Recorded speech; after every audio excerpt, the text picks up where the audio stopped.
Hey, yo, what's going on, you guys? The OTA just came out today. Today, we're going to be talking about the new card changes as well as giving you guys some decks to play now that these card changes have been taken into effect. So, one of the first and honestly most crucial changes we have right now is Blob.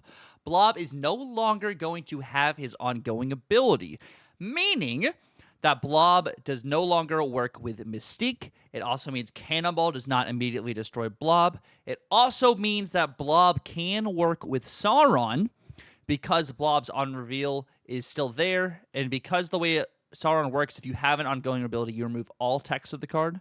But now you could, if you wanted to, play some Blob and Sauron. But this list right here, I think, is going to be a great list. I was playing this a lot a couple seasons ago. It also goes with the Ravonna change we have right now, going from a 2-3 to a 2-2. This allows you to be able to play Blob on turn 5 without having to have extra energy, and you have Hope Summers to enable you to be able to do that as well.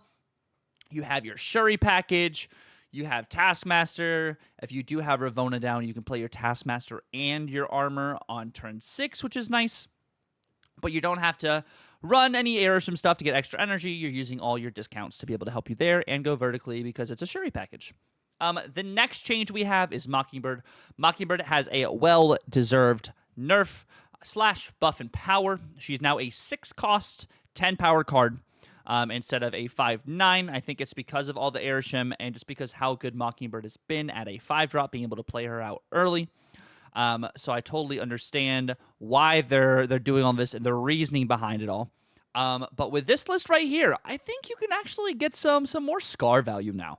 With her being a 10-powered card, you're able to use this, Sasquatch, Obsidian, Eliath, you have Psylocke to be able to get some extra energy out early. You have Hope Summers, Kyera to protect a lot of these cards because they're 6-drops. So Mockingbird gets protected now. The only high-powered card that doesn't get protected in this list would be Obsidian, but they can't Shang-Chi every lane. And if they're trying to Shang-Chi their Obsidian, you just have all your other counters to help you out there. You guys also saw already Hydra Bob is going from a 1-4 to a 1-5. So it's kind of like exactly what happened with Martyr. Martyr on her release was a 1-4, then became a 1-5. We kind of figured this would happen. With this list right here, it just makes a lot of sense. You can either do this list or just a Cerebro 5 list. But I think it's pretty spicy, kind of just straightforward. And Bob's not a bad card by any means.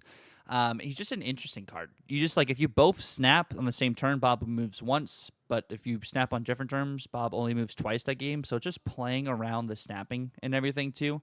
I don't really think it's a huge dilemma for Hydra Bob. And I think he just got a little power creep because, the way the cards are right now.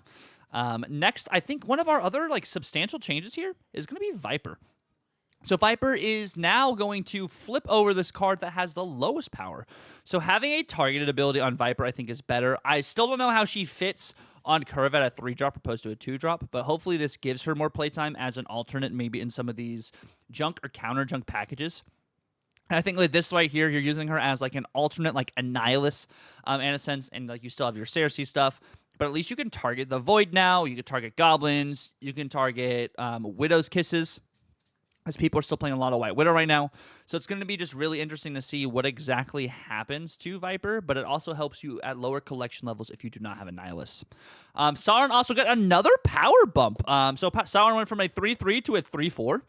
I love this, especially with the Ultimate coming out in August. Of course, the typical Sauron list we're going to be running is this right here. It's going to be the Sauron Shuri list. We already have a Shuri list, but this is a different iteration of it, of course. And it just feels so good. I think we still have a lot of power creep right now, but as long as you're protecting your cards and everything, maybe you're using your Blob, like I said, in a Sauron list, or you're doing a Hope package with some Red Hulk stuff, it just bodes really well. And then, of course, the next change we have is good old Werewolf by Night. So Werewolf by Night's kind of been in a funky spot, I would say. Originally, it was a 3-3, and it was too powerful, too much on reveals. But now Werewolf kind of's gotten power crept. I don't think he's necessarily anything crazy. I've definitely been beaten by more Werewolf by Nights recently. With this list right here, I think you can capitalize on some Loki value with the Werewolf. Getting the power a little bit faster. I mean, you get to 10 quicker now with the extra power opposed to it being a 3-1. So I like that. I think you just make him a 3-3 again, or maybe it's just still not the right time for him. But I don't know. I think he's in an interesting spot. It's interesting to see what will happen to the meta after this Werewolf change. Same with this Hit Monkey change, okay? So Hitmonkey's going from a 3-2 to a 3-3. He's getting +1 power. Hitmonkey was actually, I feel like, in an interesting spot going into the OTA. We were seeing more Hitmonkey. We were seeing more Werewolf, like I was saying.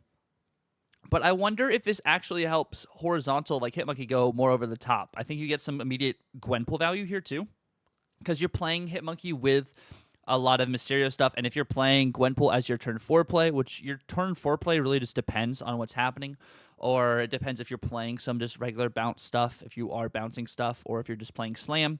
It'll be interesting to see which iteration of Hitmonkey takes over. But with this list right here, it's more of the Slam list. With the Gwenpool, you have a little bit of bounce to it, but you have Sarah as well as some just Sarah tech stuff to be able to play with the Monkey, to kind of just see what your opponent is playing and kind of just like react to it is the main usage there. The next change that I'm actually super excited for, though, is Lockjaw. So the Lockjaw change actually, I think, took me more from surprise.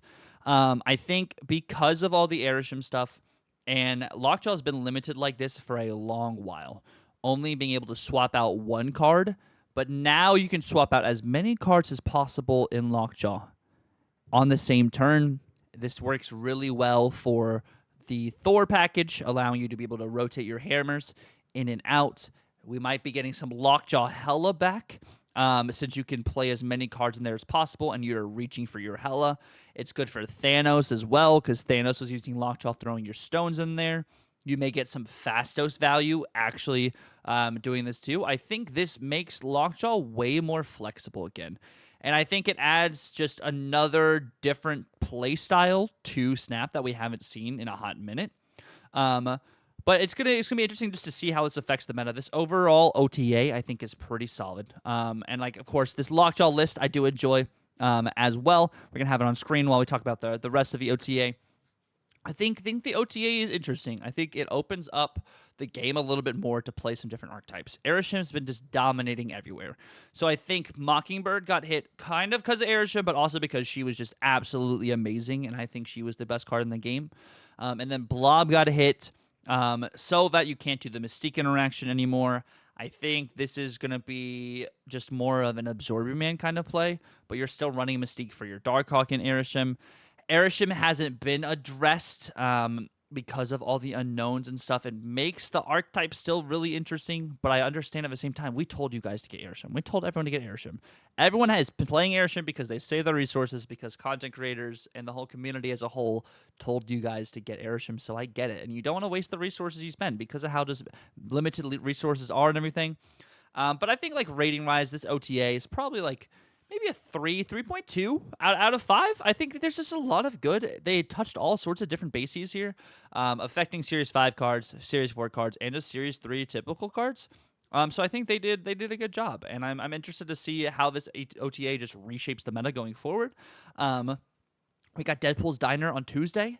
I wonder if this affects what we're going to see in the Diner. But I appreciate you guys if you guys stuck around to the end of the video. If you guys would like to see more just like news content or me go over stuff from like, you know, data mines and everything too, please let me know in the comment section below. I would love to be very detail oriented with like talking about information and everything. But I appreciate you guys. And if also you did enjoy, please feel free to like, comment, and subscribe if you're new. Until the next time, my friends, Tucker out.